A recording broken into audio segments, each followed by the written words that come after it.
இறைவனுக்கு இரண்டு நிலைகள் உண்டு. சொரூப நிலை, தடத்த நிலை. எப்படி சூரியன் எப்பொழுது உருவாகியதோ, பூமி எப்பொழுது உருவாகியதோ என்று நமக்கு தெரியாது.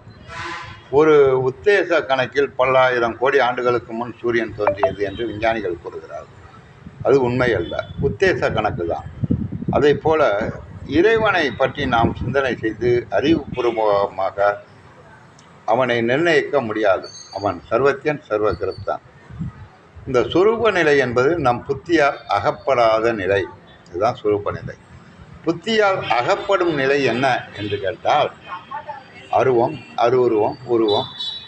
இதுதான் அருவம், அருவுருவம், உருவம். இந்த அருவம் என்பதும் நம் புத்திக்கு அகப்படக்கூடிய நிலை. உருவம் என்பது நம் வழிபடக்கூடிய நிலை.